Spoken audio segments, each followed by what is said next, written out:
Yo, Longhairs, welcome to episode 131 of Let It Ride. Here we talk long hair, business, advocate for hair equality, and celebrate men's long manes with hair whips and high fives. If you're a guy with long hair, you're in the right place. I'm El Sicario, warehouse manager of the Longhairs, joined by El Garvinsky, our media producer. Our guest today is a man of many disciplines, a former Navy corpsman, a surfing San Diego native, a certified Jiu Jitsu assassin, a father, a husband, and an all-around cool dude. Please welcome Chris Lucas. All right. Hey, what's up, dude? Thank you for having me. Mahalo. All right, man. Mahalo. Yeah. You know what's interesting is we connected recently. Yeah. Like we haven't, and I kind like we obviously established like you were going to be on the show instantly. Yeah. But I kind of refrained from diving too much into like getting like it was a weird because I'm like a kind of person, if I like you, like I'm all in. I want to be friends and I want to know everything. Yeah. But I was like, you know what, like this guy's pretty cool. I feel like I should get to know you as at the same time that like our viewers and listeners are getting to know you. Right on. So I've resisted the urge to hit you up and just be like, hey dude, like what's this about? What's, hey, let's go hang out or whatever. Yeah, it's all good, man. Likewise, the same. I mean, yeah. It's cool, like, because when you meet people, like, there's an instant vibe, instant connection. You can say, like, hey, man, like, this dude is cool. He gets it. Yeah. He knows what's up. You know what I mean? I'm the same way. I don't know if they call that an empath or not, but yeah. Yeah, dude. You know what it is? It's that. I think it's like you feel like, when you're around someone and you can just almost feel like this is a cool dude or yeah, a cool you can feel person. the energy. And it's like, I'm like the little puppy that follows you home. Like, this guy's awesome. I want to know that guy. I don't think I'm that awesome, but man, like I appreciate you guys like just saying like, oh, okay, he's kind of a cool guy. Like let's talk to this guy. Yeah. So you contacted us, right? Correct. And that was just kind of we started chatting. And yeah. I mean, lifestyle, right? Guys with long hair. It's kind of a rarity nowadays, I think, right? Everyone's really corporate and stuff like that. And yeah, it's definitely like a niche. Yeah, most totally. people are definitely still like short hair. So when this came up on my Instagram feed, I said, "Whoa, like we have something in common." Right. And it's a difficult kind of club to enter in, because you have to grow your hair and that's time consuming, and B, it's like usually guys with long hair have like just kind of a different lifestyle, right? And there's something there. There's a culture. And when I saw that on Instagram, I was like, whoa, okay, like I can connect with these guys. And lo and behold, I didn't know you guys were here in San Diego. Right. So that tripped me out. I was Yeah. like, oh, wait, you guys are from San Diego. And I was like, oh, okay, that's cool. And then like you invited me and I was like, okay, I'll check it out. And so again, cool, instant connections. And right. Yeah. Yeah. Cause we get a bunch of DMs like every day. Yeah. And of course, like my contribution to the social media department is I do a lot of the engagement. So I'll respond to DMs, I'll leave comments, stuff like that. Yeah. And so I saw your DM and I was like, oh, this is like an interesting. And like for some people, like your profile pic is like you have the helmet with like the nods and all that. Yeah. Yeah. And obviously for someone like me, like I instantly knew what that was. Yeah. Yeah. And I was like, oh, that's interesting. Yeah. Because I feel it's weird. Not a lot of vets. Like a lot of vets won't keep like grooming standards, of course, but they still kind of stick with the short hair. Yeah. And then like even when I go to like veteran like charity events or stuff, like I'm always typically like the only dude that I see with long hair. Yep. And even like my own kind, like the vets will look at me like, what's your deal, dude? Yeah. So when I was like, oh, this guy's like a vet and has long hair, like that's interesting. Like, yeah. And then that's it kind of went from there. So little background about myself. For sure. I was in the Navy for 11 years. I was an FMF corpsman, did 2 combat deployments to Iraq. And it was getting kind of rough, man, like towards the end. I was going to apply for a commission as a Lieutenant JG since I had my first master's degree. And I just felt it was time. You know what I mean? Like it was to time move for me on. to go, yeah. Yeah. That plus the fact that I think that they were starting to deploy corpsmen with the U.S. Army. I don't know if you knew that. Yeah, because they were losing a lot of their medics. So they were starting to task us to start deploying with them.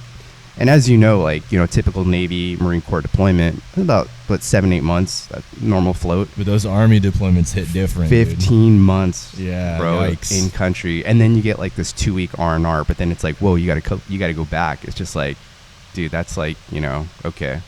So anyways, I was just like, you know what, like, it's cool and everything. And, I got all this education, I got all this stuff out of it, but I just felt like I wasn't brainwashed, for lack of a better term. And institutionalized. Yeah, there you go. Even better. So the thing is I grew up here in San Diego, and I was stationed here for 10 out of the 11 years that I was in the Navy. Right. So for me, it was like, oh, okay, well, I'm back home, and I just go to work and do my job, but I'm wearing a uniform. But I still got to kick it with all my homies, still be on the block or whatever, and you know what I mean? Nothing illicit or crazy, but still, I get to be with my homies. As opposed to you get guys that come from like Midwest or the East Coast, and they come to San Diego and they're like, whoa, like, surf's up, and like they don't know any better, but that clique of people like in the military. Yeah. And obviously they don't know any better. So I remember when I was in school at Naval Hospital, guys wanted to go down to TJ to party, and I'm like, bro, like, do you not understand? Yeah, don't do that. Yeah. Number one, you got the high and tight, man. You're going to get picked out of the crowd super quick. But number two, it's like, I grew up here, and I rarely go down there. You know what I mean? Yeah, same. Yeah. And yeah, I think there's something about guys that join the military that are from, let's say, places that are not as like cultured, or not. That's not true, because they have their own culture where they're from. Let's say diverse. Correct. Right. They may not have a lot of exposure to things outside of their bubble, their own culture, their own hub. Right. And so the military becomes their identity. Correct. Right. And what I've noticed is, especially all the vets that I know from where I'm from, which is here, it was kind of like, yeah, I'm proud of having served, but it's not the only thing about me. Yeah. There's so many other things. And I think it has something to do with being exposed to like so many walks of life. Yeah. And just understanding that there's so many iterations of, there's like so many versions of you that you could be. Right. Yeah. And not just be the military guy. Yeah. And I know, so I got out in 2013. Okay. And it's interesting because I don't even know why I got out. Interesting. Yeah. Yeah. I do know that, so I did 2 deployments. My second one was in 2012, which was during the drawdown. Okay. And it was not good. It was like, and not trying to make like a political statement, but of course, it was not handled well, I think. And so there were like assets that we didn't have, and correct. It's like things got really rough, dude, like really dangerous. And we had a KIA of a guy that he wasn't I was with 2nd Recon.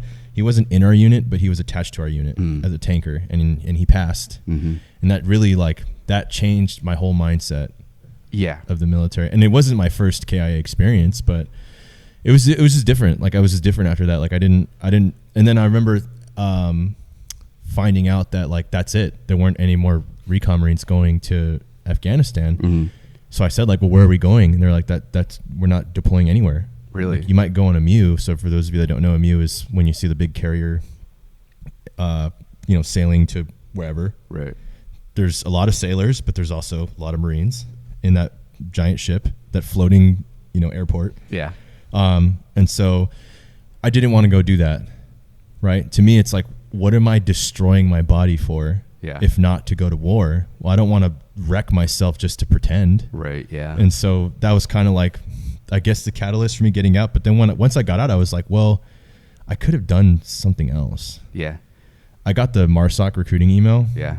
And that was like right before I got out. It even said like, I can see you're getting out.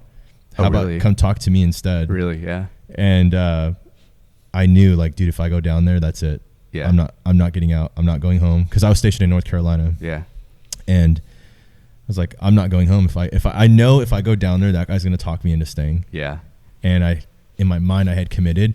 But what's interesting is I didn't even know what I was getting out to do or like who I was going to be or what I was, anything. Yeah. And I think that actually contributed to why I had such a hard time after I got out. But it's just interesting. And I think going back to our original point was I was from a place where there's just so many different people. And in my mind, it was like, I don't need to be this person. Yeah. I love that I was this person, but I want this to just be one of the chapters, not the only chapter of my life. Yeah. And so I decided to seek my fortune elsewhere. Some people can't separate that. I think that they have this identity crisis where they think, like, that's it, man. That was my pinnacle. That's what I am. That's what I'm always going to be. And that's cool. Like, I get it. You know what I mean? But that literally to me was just a chapter in my life, man. Yeah. You know what I mean? A good chapter, but it was a chapter in the book of life for me. Yeah, it's definitely very prevalent in the veteran community. Yeah. But I think it's, just like the guys that still wear their Letterman jacket when they're 30. Yeah. Right? It's like the Al Bundys. Like, oh, I was, state champion after 13 touchdowns. Yeah. Or, whatever. Yeah. I don't know. I don't know shit about football, but yeah. But the point is, like, you had this achievement early on in your life. Yeah. And it's almost like sold to you, like you're indoctrinated to believe this is it. Yes. This is as good as it will get. And so everything else forever will pale in comparison. And so for some guys, that is their identity. Yeah. It's like I was in the Marine Corps, right? So like I got my Eagle, Globe, and Anchor, and that's it. Like nothing else matters. Yeah. And it's like there's so many things that I could do and so many things I have done. Yeah. And but then you have the guys that are like, I don't care. Like to this day, it's like, you've been out for 15 years, and I know guys like this, you've been out for 15 years, have accomplished nothing. Yeah. But doesn't matter, because for 4 years of my life, ending 15 years ago, I did this thing. Yeah. And it's like, be proud of that, dude, but find new things to be proud of. Yeah, exactly. I mean, you can't rest on your laurels, you know what I mean? Yeah. I think also when it comes to that, I do see like how the military is somewhat changing in terms of how they operate and how they're doing things, for better or for worse. That's for somebody else to decide. But I believe now, what I see, it's becoming very corporate, and I don't think that's a good mix when you have a corporate ideology in the military, which is an institution that's been that way for 200 plus years. Yeah. I see. Yeah. So it's an interesting thing to think about. I do have friends that actually one just retired last Monday. Oh, wow. Senior Chief Bush. Yeah. Good friend of mine. I was in Iraq with him first time during the invasion on OIF-1.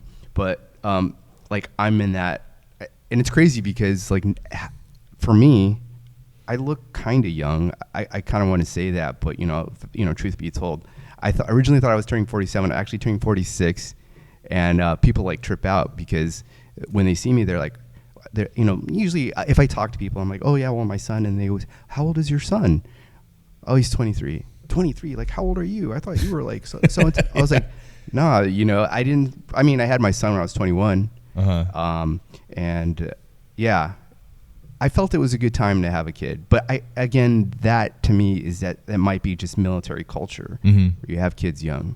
Yeah. And, you go from there. And my wife and I just, decided to have one child. And he's pretty rad because my wife and I had put 100% of raising him correctly with, correct etiquette, just normal, simple things that you would think that are normal, but to other people it can be abnormal. And it's funny that we're talking about this because I just had a patient yesterday tell me, wow, you're very courteous and you're nice and I like your energy and you're very polite. And I was like, well, this is just normally how I am. Like, have you had other experiences at different places or like what? Like, I don't get it. Yeah. So that to me, that's inherent. And, I guess it's a learned trait from our parents or, our families and loved ones. Right. So, yeah. Okay. So walk me through. So you joined in 1997. Correct. which, by the way, I was, depending on the month, I was either 6 or 7 years old. Holy shit. Yeah. Okay. So why the military? Why? Because this is peacetime. Okay. So originally, it sounds kind of weird. Well, I don't want to toot my own horn. So originally, I was supposed to graduate high school in '96, but I skipped a grade. So technically graduated class in '95. Went to Montgomery High School down South Bay. And I tried my luck in college, and I was like, man, I don't know if I'm digging this, man. Like, you know what I mean? It's just not me. I wasn't feeling it. Mm-hmm. And I wanted to do something, you know, that was like I could get paid to do, Mm-hmm. you know? And so as a young guy, you're like, oh, I want to be a SEAL or, you know, something cool like that, right? So, you know, went down to talk to the recruiter and everything like that. And he's like, oh, well, there's this thing. It's called a corpsman. I was like, what is a corpsman? Yeah. I was like, and, you know, he explained it. And he's like, but you can do work in a hospital or you can go with the Marines. I was like, you know what? Yeah. And then you get weapons training and stuff like that. I was like, all right, cool. Yeah. Like, you know what? I'll sign up and do that. Like, oh, but the caveat, you know, it's a year waiting list. And I was like, all right, cool, whatever, man. So signed up and just did my thing, you know what I mean? But in the interim, you know, I'm hanging out with all my buddies and stuff still on the block. And, you know, thank God I didn't get caught up doing anything stupid with those guys. Because, you know, as kids, you know, you do stupid stuff, especially growing up here in San Diego. You know, there's a lot of crime that can be Yeah, there was a lot more violence back then. Yeah. Oh, yeah. Yeah, that was like so the 90s, like, right? That was like the era of like gangster rap. That was like when it was at its height. Yeah. And like that was a time when like the cartels were like recruiting from like certain neighborhoods and stuff. Yeah. Like, and so there was like pretty serious violence. Yeah. That was like kind of towards the back end of it, but it was still out there. Oh yeah. Yeah. It kind of got gnarly. I think I remember over here. Remember there was a thing that happened at Logan Heights, or no, there was guys from Logan. They shot and killed like some cardinal down in TJ because they thought it was like some other like crazy like. Yeah, it was a crazy time. Yeah, dude. there was a crazy time. Okay, so you did the delayed entry. Yeah. And then, but obviously you got in. Yeah. And you did the whole, you know. First of all, I have no. What is Navy basic training called? It's not called boot camp, right? Yeah, it is actually. Really? Yeah. Oh, and then I don't know any of to this. it as everyone else refers to it as basic. Okay, well that makes more sense. Yeah, but we're boot camp. Okay. Which was kind of a joke. Okay, so then you did the whole basic training thing. Yeah. You go to corpsman school. A school. A school. Yeah, in Great Lakes. Right. And so that also, now that took like another 6 months to class up. So we're like in this TPU, which is like temporary hold. And basically you're just. Oh yeah, you just like don't exist. Yeah, and you're cleaning and you're shining the bright works. Like you're never like in my life, chipping dude. gum off the sidewalk. I'm just like, man, like this is for the birds, dude. Yeah, like but what do I do? At least I got to work out like every day, you know, get into shape and stuff like that. I think ultimately my plan was try to be a SEAL. Mm-hmm. I mean, that was like my goal. For sure. Right. So come out of boot camp, and next thing you know, I was with my wife, who was my girlfriend at the time, for maybe a year. Mm-hmm. And I said, you know, like when you're in basic and you got a lot of time to think, man, a lot of downtime, especially when you're laying in your rack. And I was like, man, I think this is the woman. I need to marry this woman. Mm-hmm. Like, I can't let her go. For sure. So I wrote her a letter and I said, look, hey, I'm going to come back from boot camp. Let's get married. And she said, yeah. And I said, okay, cool, let's do it. Mm-hmm. We got married, and dude, been married for 25 years now. Wow. Sweet. Yeah. Amazing, man. Yeah, it's been a long time, but yeah, so you know, not Dude. to digress off of the military service. I'd like to butt in real quick. Yeah. That is remarkable considering the divorce rate, especially for junior enlisted service members, is like crazy high. Well, like the odds were really against you guys. Stacked, yeah. Well, I think to my wife's credit, her brother was a Marine officer, Mustang, which if you don't know means that they were enlisted first and then got commissioned later. Right. As well as her father. Her father was a Mustang as well. Oh wow. So she already had that lifestyle. Like she knew. She kind of knew the life. Yeah. And it was all good because they took care of her, and and I'm thankful for for my brother-in-law and my father-in-law for doing that when I was gone, deployed and stuff like that. But yeah, so Navy training, did my basic corpsman school. I think it was like 8 or 9 months. And then I went to Pendleton right after. Now I went to field medical school. I forgot what they call it now, but basically it's just, hey, like if you want to be operational with Marine Corps, you have to do this. I said, yeah, I want to do that. And by the way, that training was harder than Navy boot camp. Oh, I'm sure, yeah. Yeah, because Navy boot camp was just the equalizer. Well, dude, like if you really wanted to get down with Marine Corps, you had to go through that training. Yeah, because you're training at the Marine Corps standard now. Yeah. And once the standard's elevated, now you have to step up to the plate. Otherwise, you're not going to be able to. Yeah. So after, I did that, field training, field medical school, and then I got first duty station, Miramar, which was the transition from NAS to MCAS. And so as part of that working party that went to El Toro to bring all that stuff down. Because, I was like an E2 or E3 at the time. Yeah. Slow ranking guy. And like, all right, I'll go down, we'll go over there and do all that stuff. So you were so what happens is after you get through all your training, your like basic entry level training, you get to what's called the fleet. Correct. Which is now like the general body of, in this case, the Navy, but the Marine Corps also calls it the fleet. Yes. So you do all your basic training, and now you're like a fully operational, ready to go with the bow on top. Yeah. Like ready to go corpsman, right? Yeah. You get to the fleet, which is the general Navy, but you're attached to a Marine Corps unit. Correct. And what year is that when you're done, when you're finally like in the fleet? I say 99 or 2000. So you had at least a full year. Yeah. I mean, almost pretty less, like nearly 2 full years. Yeah. Before 9/11. Yeah. And 9/11, man. That's a watershed moment that everyone remembers where they were at. I remember. I was the duty NCO at 22 area Camp Pendleton. And for those of you who don't know, the duty NCO is you sit there and you log people in and out that come into the barracks, and you make sure there's no tomfoolery or weird stuff going on. And that's basically what you do for 24 hours. And I was like, man, I don't even live in this barracks, dude.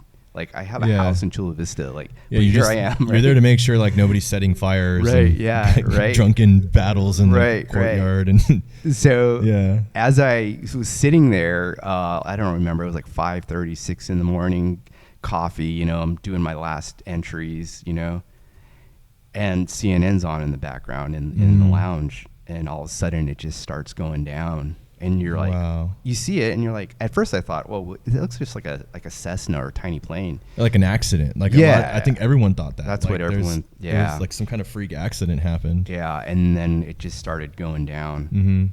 And we got a call from the first sergeant. He's like, hey, everyone, tomorrow, inspection, everything on the grinder, which for everyone knows, like this big parade field. You got to put all the gear you've been issued. So the grinder is essentially like, it looks to someone that doesn't understand, it would look like a big parking lot without any stalls painted on it. And it's like traditionally where Marines would practice like drill, or otherwise you see them in like their parade formation or whatever. But in this case, it's like what he's saying is that his key leadership was like, hey, go grab all your issued gear and you're going to lay it out on the asphalt so that we can inspect that you have everything you need, which is typically happens for like a handful of reasons. Yeah. In this case, it's like a hint, like, hey, we might actually be going to war now. Yeah. So we need to see that everybody has their gear. Yep. Right? Yep, that's exactly it. And so what do you remember? Because when this happens, dude, so I'm September 19th, 2000, or excuse me, I was born September 19th, 1990. Okay. So I was 10. Okay. And I remember, I have my own, like, where was I, 9/11, but it doesn't matter. I was like in, I don't know, 5th or 6th grade in 2001. And for me, the military was still, 8 years away. Yeah. You're a guy that was in the military, and you were there before I guess what I'm trying to say is I joined knowing and desiring to go fight, knowing I was going to go fight, because it had already been years by the time then like we went to Afghanistan within 2 weeks of 9/11, and Iraq was already 6 years deep by the time I joined, right? Yeah. So I had no illusions of what I was going to be doing. Yeah. And that's what I wanted. Yeah. But for you, it was different. Yeah. So do you remember a clear moment where it was like, it's happening? I think the drive home, when I left, right after 9/11, we got the call from the first sergeant, tomorrow there's a gear inspection at 0600 on the grinder. And literally the drive home and like the feeling of, where's all my stuff in this garage? Like I got to scramble. Even those tent stakes, those orange tent stakes, man, like all that stuff I had. I mean, it was in my gear bag. All the little pieces of kit that you got issued that you're like, I'm never going to use this in a million years. Yeah. Especially at this time, because you had obviously you knew you're in the military. Your job is to go fight if there is a fight. Yeah. And we'd had like Beirut and little mini engagements. Yeah. But at this point, there's like nothing going on. Yeah. And so as far as you're concerned, like you can't even conceive at this moment that there's going to be like a war. Yeah. Right? Yeah, and it's fun to, run around and jump and shoot things. And like train. But people that aren't shooting back. But you're shooting at paper targets. Yeah. Yeah, once rounds come down range, you're like, it's different. Like it's real. Yeah. I remember the OIF deployment, OIF-1, for those that you don't know, is Operation Iraqi Freedom. But it was the initial invasion in 2003. I was there. And I remember as the invasion started, we're going forward and we're going to go do this and that. And then the Jessica Lynch thing had happened. Now, I was attached to a medical battalion that was taking casualties. That was my first experience in seeing like actual death and dismemberment and stuff like that.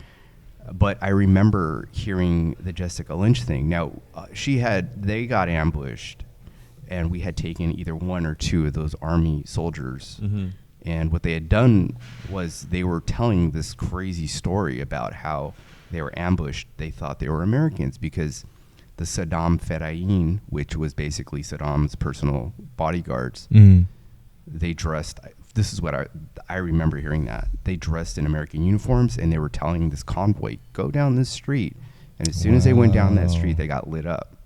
So when we heard that, we were like, whoa, what is this? Saddam Fedayeen, like, who are these guys?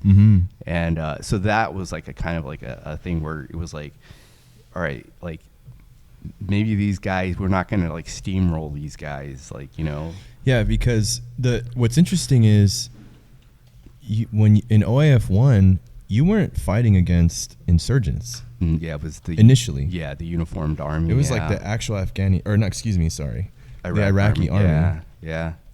That in itself, we've both been to war, right? Yeah. But like that's something I can't even conceive of because I never saw. The only uniforms I ever saw were like Afghani army guys, but they were like supposedly on our side. Yeah, yeah.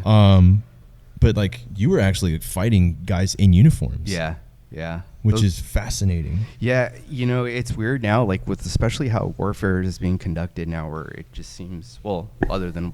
So what's going on with the whole Ukraine-Russia thing, where everyone's wearing multicam, and then they basically put tape on, and like they have to wear tape so they can tell each other apart. That's a weird concept that they're doing that. But I understand what you're saying. You're fighting a uniformed combatant. Yeah. Which I don't know. Maybe in Vietnam not really. Maybe the NBA did, right? Well, yeah, the NBA did, but even then they still had the Viet Cong to which deal was with. Straight guerrilla warfare.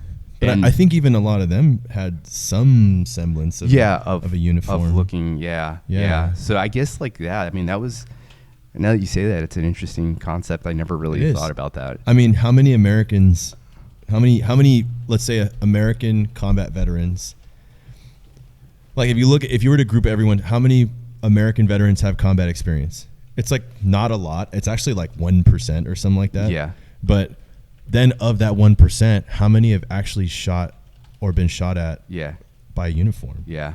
That's like so abstract at this point, because Yeah. our whole concept of warfare this many decades in is that we fight insurgents. Like, we fight guys that don't wear uniforms, which is a freaking nightmare. I know. I can tell you from personal experience, right? Yeah. But still, it's like it's a whole nother. It's like just so interesting to me. Yeah. You know. Or go ahead. No, I was gonna just to kind of go off that uniform thing. This was my second deployment to Iraq, and we had captured some, insurgents, and part of what our translator was telling us, and this is no knock on the Army, because I actually did work with 5th Special Forces Group, Green Berets, which were amazing in Iraq.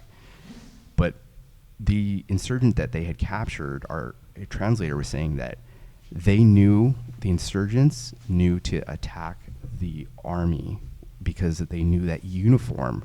They knew that weird gray digital, or they knew like the tricolor desert, which was like the old school. They knew that they were National Guard, or they knew regular Army. If they saw Marines, the Marpat, which is the desert digital, because only Marines and SEALs and a couple guys from Delta were wearing it, they knew not to attack those guys, but they knew what the regular Army, they knew to attack them. And this is what our translator told us. So that was just like a mind-blowing thing. We're like, whoa, okay. Yeah, that's very interesting, because that also happened in Sangin Valley when I was there. It was originally held by the British, and they got the crap kicked out of them, dude. Really? Yeah, it was horrifying for them. Wow. And then I think the Marines took it over in, I believe it was 2009. Don't quote me on that.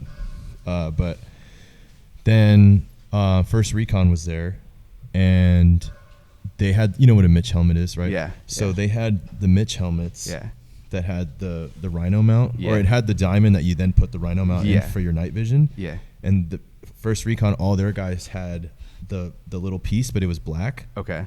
So they were called the Black Diamonds. Oh, wow. So the Taliban called them the Black Diamonds. Interesting. And they literally, there's like communication of them saying on the radio, like, if you see black diamonds, like, don't shoot at them. Oh, like, man. you're not going to win. Really? Yeah. They're literally saying like it's better just let them pass through. Wow. Yeah.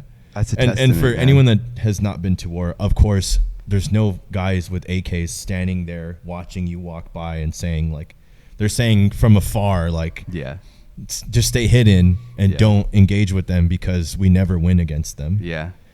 And then First Recon left, and I was with Second Recon. So then my battalion showed up, and then we had another name. I don't actually quite remember it. It has something to do with like at night, because we would only move at night. Okay. And then we would just show up. Like, we would do our movements at night and then occupy a position, and then so that we were ready when the sun came up. Yeah. Which is like infantry 101. It's not like special tactics or anything. Yeah. So they called us a name. I can't remember. It's been like, I mean, this is 2011 for me, right? Yeah. That we had our own nickname too.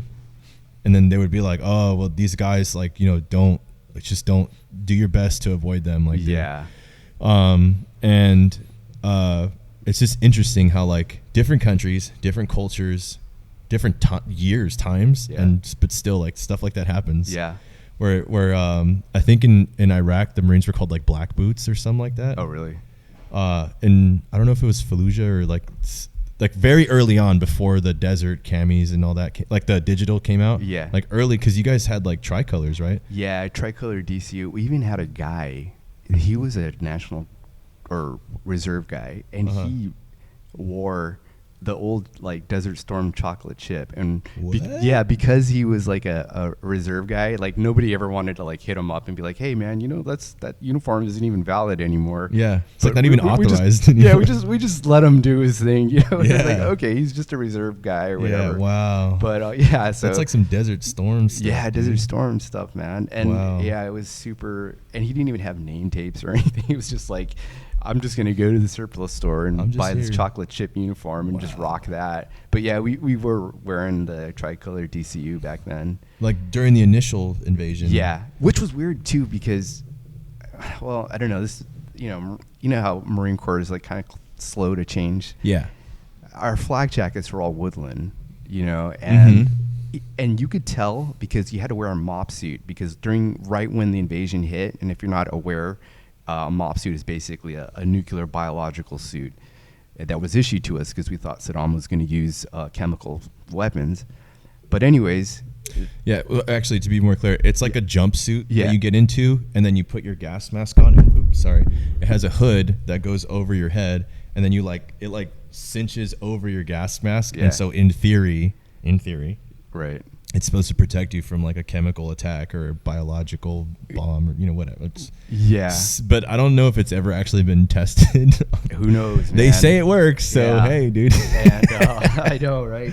Just like the anthrax vaccine, like, oh, get the anthrax vaccine. Oh yeah, I still have. What you got to do? You got to do it. Yeah. I still have mine. I got it too. Yeah. Yeah, man. I think this is the anthrax one, right? I don't. Yeah. Smallpox. This is smallpox. Oh yeah. All I know is that they said, hey, you got to get it before you deploy. Yeah. And it was like, you can't hug your wife, you can't pick up your kid and kiss them or this and that. And I was like, dude, I'm just gonna do this in country, man. Yeah. Since I was the doc, I was just like, yeah, I'll get vaccinated while I'm there, which was a mistake, man, because like here we are in the sweltering heat in Kuwait. Yeah. And we're like, the war hadn't even started yet, and I'm like, I've got like a fever, and I'm like laying in my rack. There's no AC. Oh, that's horrible. And those Iraqi summers, especially. Oh man, dude, it's brutal, especially if you've got all your kit on and everything. Yeah, and you're like, oh man. Yeah, I went to Iraq as a contractor. Okay. And man, I think the hottest day I can remember was like 125. Yeah, it's brutal, man. It was like. I'm pretty sure it was like 120. It was like I'm almost certain it was 125. Yeah, it's and like, dude, I was a contractor, which means I was going from air conditioned building to air conditioned building. Yeah. Right. And even then, like just the couple minutes I was outside, I was already like feeling sick. Yeah. I was like, dude, this is too hot. Yeah. Like this is insane. And then there were guys here years ago that there was no AC. You're in a tent and you got a fan that's just blowing more hot air on you. I remember we had taken over this barracks at this air base called Al-Assad, and it was kind of bombed out, but it was a barracks that was a place to sleep. Mm-hmm. And I remember there being a shower. There's like 3 or 4 showers there. And I was like, whoa, there's water, running water. I was like, you know what? I'm just going to take a shower, man. I hadn't showered like in 2 or 3 weeks, right? Man, I don't know what was in that water. It smelled like JP5 or jet fuel or something. But I, like literally for like 2 or 3 minutes, I started smelling it coming from the water. And I was like, whoa, like, okay, like this is like, what is this? So I turned it off and, cleaned up really quick. And, we went out and other Marines were like, dang, Doc, why do you smell like gas? What did you do? And I'm like, I just tried to take a shower, man. And yeah, I don't know what. Maybe someone filled the wrong tank or something. I have no idea, man. But yeah, that freaked me out because I smelled like gas for like a day or two. Dude, you just, all kinds of, dude, those things, you just hear so many nutty stories. Yeah. All the in-between moments, right? Oh, yeah. Yeah. Okay, so let's man, we could be here all day talking about. We should do like another. I think we can just do a whole episode on military stuff. Yeah. But so okay, that's early 2000s. You do 11 years. 11, yeah. And then, so this is now like 2009. Yeah.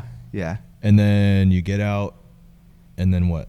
So originally, like I said, I wanted to be a SEAL. Sure. But when you have kids and a family, your priorities change. Yeah.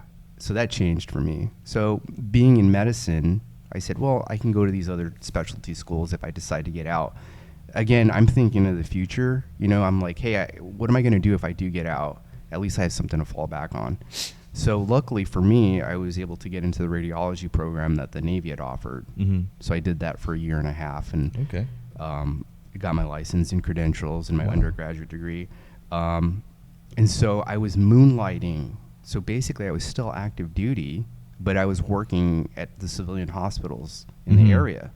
And I was like making connections there. And I think, again, that was another catalyst that said, hey, like, you know what, you can do pretty well financially if you decide, in the event that you decide to get out. Mm-hmm. Well, with the option came that Navy was saying, hey, you're going to deploy to Afghanistan for 15 months with the U.S. Army. I'm like, about that. Yeah. So I got out, and it was so easy, man. It was a lateral transfer right into the civilian community because I already knew what I was doing. Right. So I do ultrasound essentially. Okay. And I've been doing it for it's probably greater than 20 years now. Wow. Yeah, and I've gotten to the point now, like I say, I teach ultrasound now at UCSD. Okay. Over at the School of Medicine. That's awesome, dude. And then I'm also the clinical coordinator for UCSD's ultrasound program.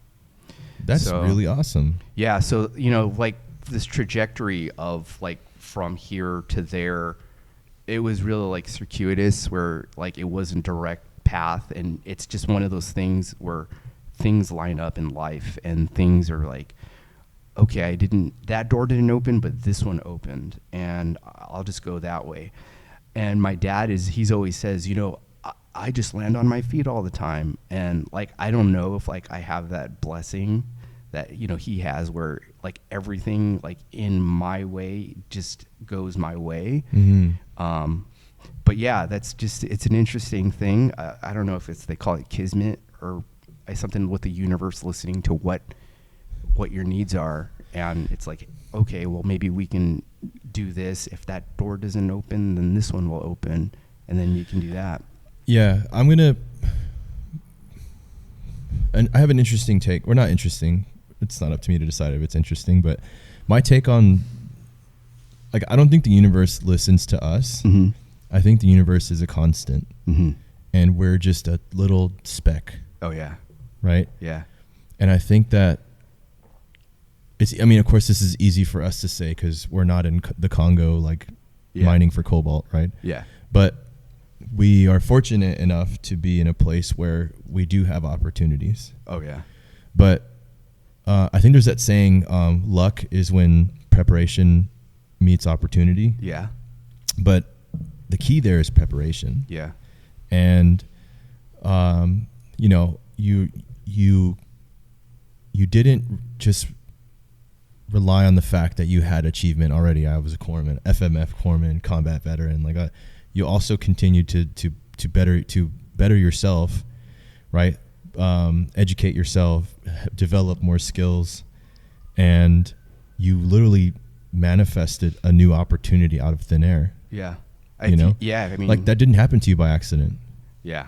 Well, now that you put it in that way, yeah. Right? Yeah. Because sure, yes, like those people were there that you could moonlight for, and the education system is there for you to learn, right? To get certified and get these degrees and stuff. But had you not sought that opportunity out and had the discipline to see it through, you wouldn't be this person. Yeah. Right? Yeah. And so like with your dad saying like, oh, I just always land on my feet. It's like, yeah, but I'm sure there's a degree of discipline in there, and yeah, opting to continue to work. Yeah. And be ready essentially and develop yourself as a man. Yeah. Right. And because like the adverse to that is the guys that woe is me and I wasn't born rich and all this stuff. And it's like, yeah, but you don't have to die poor. Exactly. Either. Right. That's like a thing, like, especially with friends that you knew growing up, and you're like, I want to help them because those are your homies. Right. Mm-hmm. But there's only so much you can do. I mean, I've tried to help so many of my friends, man. Yeah. I'm sure you can relate. My two best friends, we took different directions. Yeah. I got out. I did like a year of nothing because I had like real bad issues with post-traumatic stress. Yeah. And then eventually I found meaningful employment, and then I took all these. I just did a bunch of stuff. Yeah. And then eventually opted to work here. Yeah. Yeah. And then my two best friends, they went the college route, got their degrees, and then they've built these lives for themselves. Yeah. But I also know guys that got out and they're no better today than when they got out 10 years ago.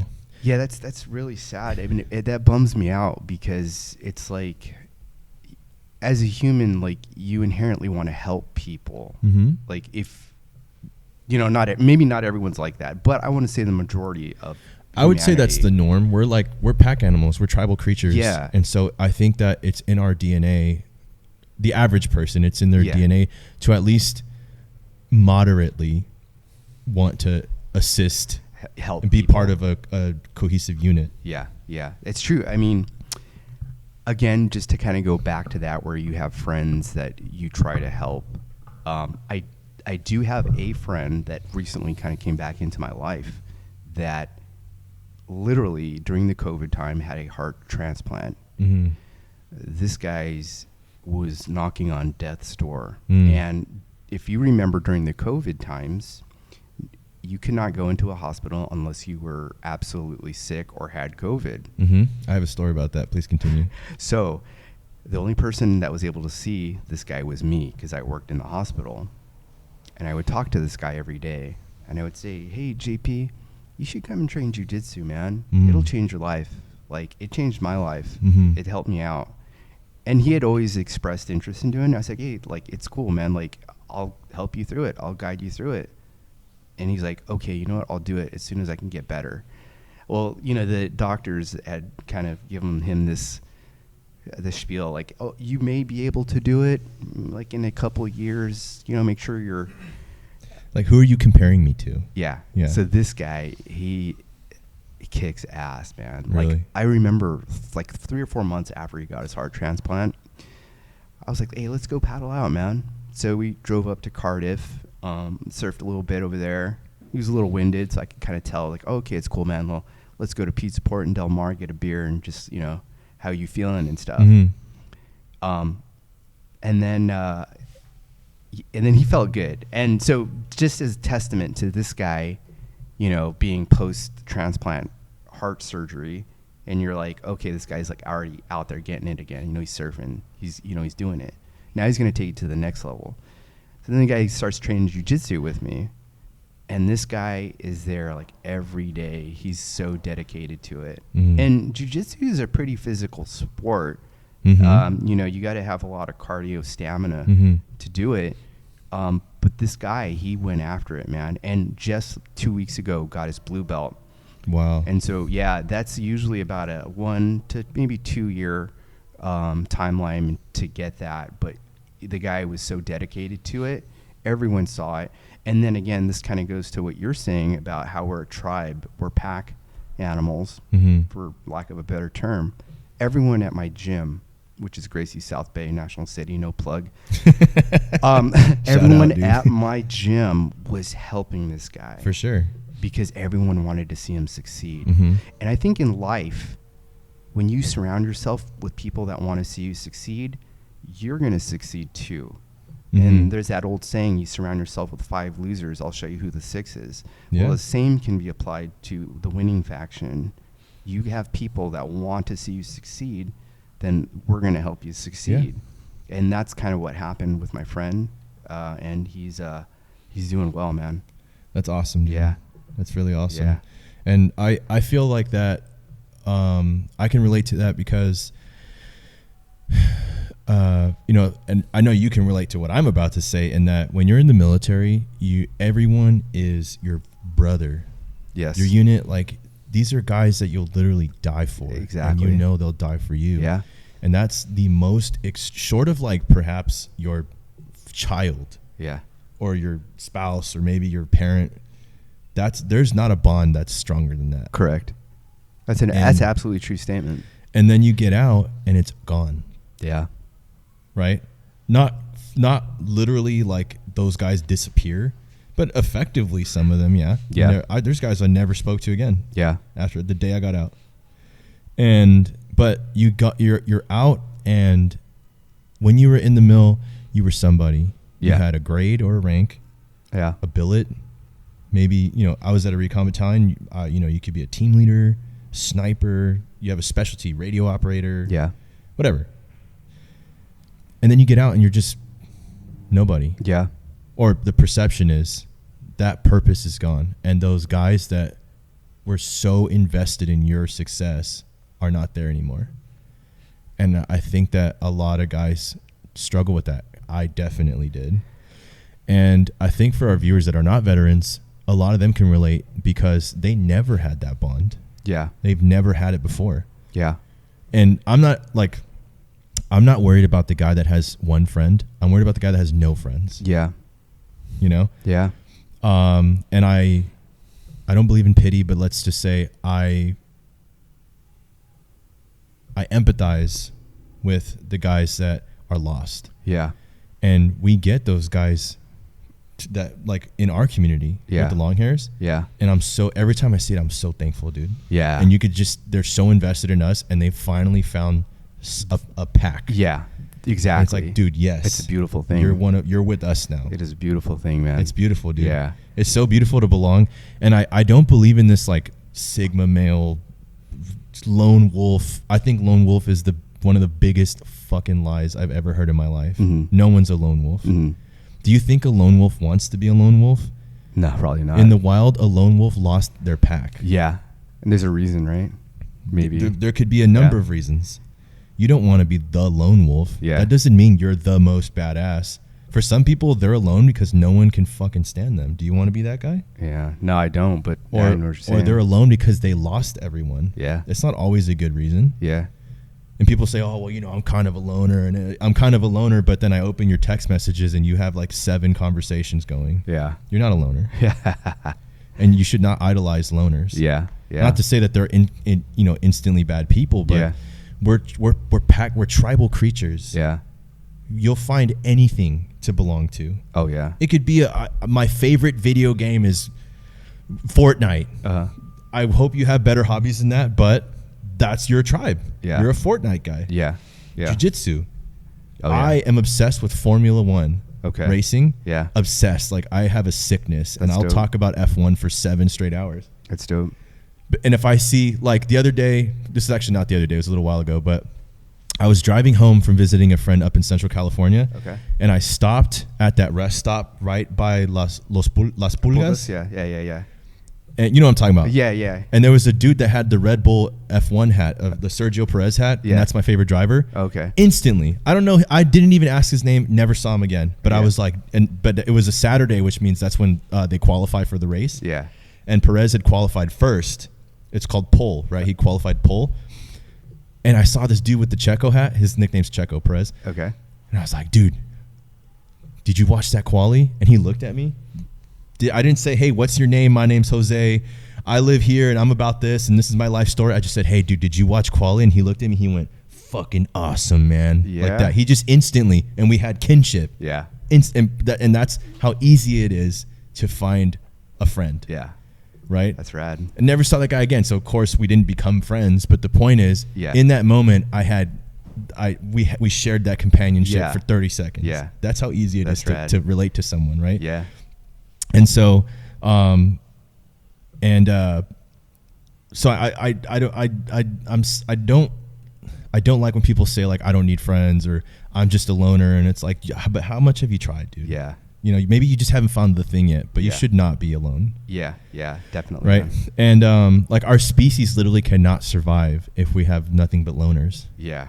That in itself is all the evidence you need. Yeah. Right. Definitely. So where did jiu-jitsu come in? Okay, so got out of the military, was working. I gained a little bit of weight when I got out because obviously you're not PTing or doing all what you need to do. Me, right? I got my freshman 50 going after I got out. Yeah, so I think everyone after they get out, that kind of happens, right? So what I was doing was working and stuff like that, and my son, I think he was maybe like 10 or 11 at the time, he unfortunately was getting bullied at school, and we said, okay, well, let's look online and see what the best self-defense martial art is. So we did that, and it was jiu-jitsu, Brazilian jiu-jitsu. And there's one over here in Kearney Mesa. Let's take him there. So he was doing it, and I was just the parent that would bring him and sit on the sidelines and watch. So for literally 2 years, I'm sitting watching my kid train jiu-jitsu. And the coaches that are there, a guy named Johnny Faria and Zach Maxwell, they were saying, hey, why don't you come train? And I'm like, man, look at me, dude. Like, I'm overweight. My knees are busted. Oh, yeah. This and that, right? Yeah. You know, every excuse in the book. Until I had a guy, he said, well, here, let's just do a little bit of training, light training, and, maybe you can get into it. And so from that point on, I was hooked, like literally hook, line, and sinker. Mm-hmm. And that's how I started training. So my son, he actually quit after his 3rd year training. Mm-hmm. and he did his school thing, and it's all good. But I still continued on, and so that's how I got into it. And we can kind of segue back into that brotherhood thing of, hey, like, to me now, this is that new brotherhood where it's like you have people that are willing to die for you and help you and do anything for you and want to see you succeed. And I was like, it was one of those kind of moments where it was just like the light bulb had went off, and it was like, whoa, wait a second. This is like being in the military again, because there's a standard, there's a regiment, there's discipline, and we all have to be like that. Mm-hmm. And it's like, okay, if I eat crappy today, that means tomorrow I'm not going to feel good to train, and then I'm going to get my ass whooped. Well, in jiu-jitsu, you get your ass whooped more than you do the ass whipping. It's very humbling, I've heard. Yeah, and it's like, man, like, yeah. It's a difficult sport. Mm-hmm. It's a rewarding sport, though. And everyone has their journey, mm-hmm. right? Everyone has their path on how to get their black belt. Because in the end, that's the ultimate goal, is your black belt. But it's not really about the destination when it comes to that. It's about the journey. It's about the meeting of all these amazing people. Mm-hmm. And, after we're done training, we usually go get a beer after. And that our time to decompress and talk. Sure. Talk about technique, talk about this, talk about that. But there's that camaraderie. A lot of guys miss that when they get out of the service. Right. They don't have that camaraderie. Mm-hmm. And then again, I tried to start up a nonprofit. A good friend of mine who is a EOD tech, guy named Damon Jungerman. He's on the East Coast down in Florida, but he was a Navy EOD guy. Him and I tried to start up a nonprofit. And basically what it was we'll identify a veteran, and if they have issues with PTSD or whatever, what we were going to do is find what type of martial art he or she wanted to practice, and the donations that we received, we were going to pay for a year of training for this vet.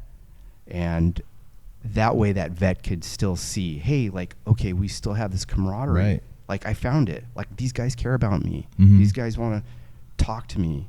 And that would help that person. Sure. And it might be cliche to say, oh, jiu-jitsu saved my life or whatever, but it kind of did. And again, I don't knock any other martial art as long as you understand that the discipline. And for me, it was just jiu-jitsu. That's what did it. It can be taekwondo, judo. It doesn't matter. As long as you know that there's a camaraderie and you got guys or gals that are looking out for you and want to help you and see you succeed. Sure.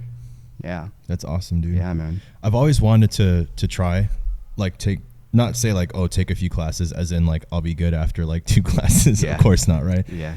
But what's interesting is I always felt like my injuries would like be prohibitive. So that initially that's what I thought when I started training. Really? But the thing is when you get to start to know the guys at the gym and they say, oh, is your knee bothering you? Is your arm or whatever? And guys know that, and guys are cognizant. So when you're sparring, they won't do a thing like that, because I always do that. And then, it's professional etiquette as well. Sure. Because, everyone has jobs. Yeah, like no one's there to hurt you. Like everyone's there to train. That's exactly it. Yeah. And, you still get these, dickhead guys at the gym. That's going to happen everywhere. Bro, they get weeded out, dude. Fast. Really quick, man. And they know it when they're not welcome there. And they already know, like, hey, like, this guy is doing this and he's doing this and hurting people. And so they kind of get shunned from the group, and then they eventually get the message, and then they eventually kind of exit out, you know what I mean? But, yeah, there are guys that are injured, and people know it, and it's like, hey, like, I will take care of you because you're my brother, right? Mm-hmm. And I'm not trying to hurt you. We're all on the same team. Yeah, the objective here is not to hurt each other. Yeah. Even like if you're watching a professional fight, the guys aren't there to like hurt each other. Yeah. The injuries are the byproduct of the match. Yeah. But like even on that extreme level where there's blood everywhere, like they didn't show up like I want to hurt this guy. It's like it's a physical chess match. Exactly. 3D chess. Yeah. Yeah, that's what they say. So the whole jiu-jitsu thing, man, it's very humbling. Okay. Probably. So I have to ask one hair question at least, right? what do you do with your hair, and like, does it ever get in the way? Because obviously jiu-jitsu is like extremely physical. Yeah. So this is taken from the cue of one of my main instructors. Her name's Leticia Ribeiro, female. The way she keeps her hair, I just follow exactly what she does. Okay. And normally what I'll do is I'll kind of wrap it. I'll usually use 2 hair ties. Can you, I'm sorry to interrupt you. Can you do it live right now? Can you demonstrate? Yeah. I think that would be dope. Okay, yeah. So normally this is how I do this. So I'll get my hair and I'll put it up, but I'll make sure that I do not put the actual bun part in the back here, because you're always on your back. Yeah. So if you're on your back, that thing's going to get in the way. So what I'll normally do is I'll kind of put it up like this. We're going to do a very center kind of a top knot, where usually you got to have 2, but then you would just kind of wrap it like so. And then you would use your second hair tie and then here you go, and do that. So we do this, and then basically just tie the crap out of it to where it's just boom, pulled straight back, and then it's out of the way. Okay, yeah, I do something similar when I exercise. Yeah, and the goal is to, like, I mean, obviously I don't, I'm not a jiu-jitsu player, but like the type of exercise I do is very like, there's rigorous. A lot of movement. It's not static like powerlifting or bodybuilding. So the goal for me is to like not let my hair bounce, because the more it bounces, the more it's gonna like. Thankfully, these hair ties are very good even with bouncing. Amazing. But the goal is to like, I don't want this thing to move. Yeah. Because then it's gonna eventually work its way out. Yeah. You know, that's really interesting. And you don't, and like you're it's pretty good about not falling out even when you're rolling around. Yeah. Man, I spar pretty hard, man. We often get after it, and I'd say maybe once in a blue moon it will kind of get undone. That's if I'm like battling out with like some random black belts, but I mean, I'm sure it's inevitable eventually. Yeah. You know, but here's the thing, the follow-up, the hair care after is huge, because you should always wash your hair after you're done training. There's so much shit on the mat, MRSA, staph. It can sweat, just everything. It's boogers, nasty, man. You know, I always make it a point, man. I always have to take a shower after I'm done training, and it's a big, it's huge for me. And even though, like, I know that you shouldn't really be washing your actual hair like every single day, but you have to. Yeah. Especially like in that environment, like if you're gonna be rolling, you're washing your hair. Yeah, you have to, because you got to get all that nastiness and that definitely poses unique challenges with your hair health, because that much washing is actually detrimental to your hair. Exactly. That's really interesting. Yeah. So normally after that, like if I have like a good solid week of training, I'll put like a mask on for my hair, or something like if it's really hard, I'll use the clarifying shampoo, but probably about once a month though, just to get all the junk out and stuff like that. Yeah, just detox your scalp. Totally. And do you like do a lot of conditioning then, just try to help with all the washing? Yeah. So normally what I'll do is I'll use a leave-in conditioner. More specifically, the one you guys. Hell yeah. Yeah, no plug there. But that stuff is amazing. Right, I mean, you guys, wash your hair, use the shampoo and conditioner, at least minimally, at least sulfate free. But if not, at least, support the Longhairs, which are local and, new company. It's just, compare relatively new, but. Yeah, we're not a dynasty. Mega corporation. But, this is just one of those things where it's like, hey, like these are products made for, for us, for men and guys that have long hair. And it also is good for you, you're cleaning your hair out and you're not, bringing MRSA and staph infection home to your family. That is I've seen one person that got MRSA on their foot, and it was horrifying. Yeah. Horrifying. Yeah, that's. You do not want to mess with that. Totally, yeah, man. Dang, man. Dude, I feel like this show could go for another. Yeah, dude, I wanted to talk about UFOs, paranormal.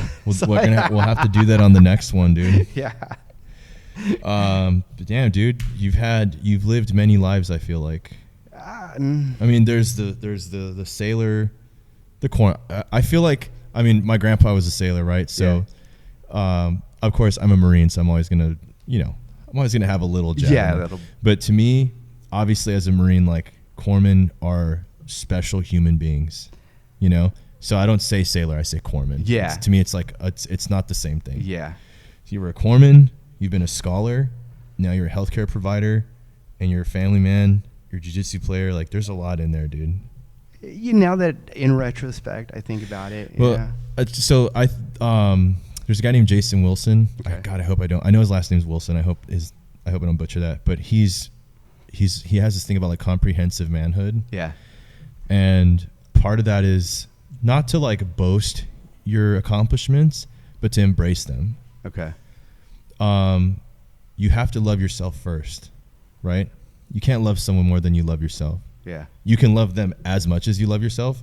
But so part of that is like, you know what? I'm not going to walk around sticking my chest out and saying I've done all this stuff. Yeah. But I do need to appreciate and embrace the fact that I am the one that accomplished that.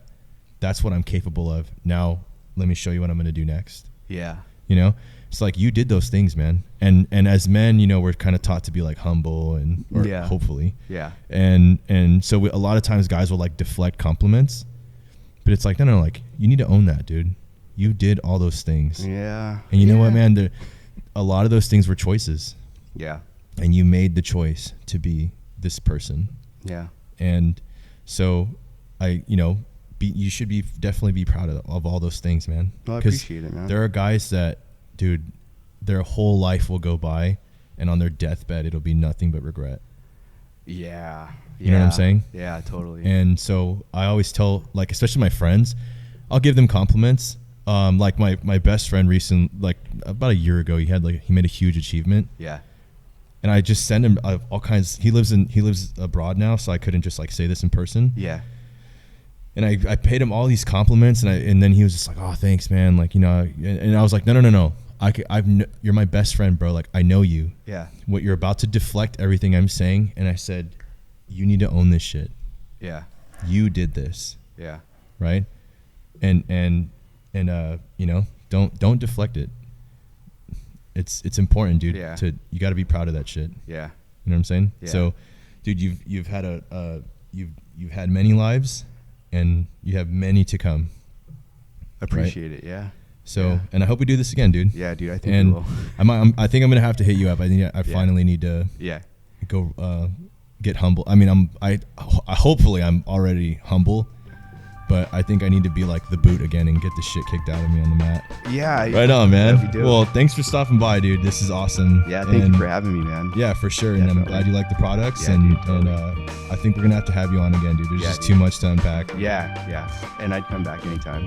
Yeah, dude, awesome. Yeah. All right. Hey, thanks for tuning in, and we'll see you on the next one. See.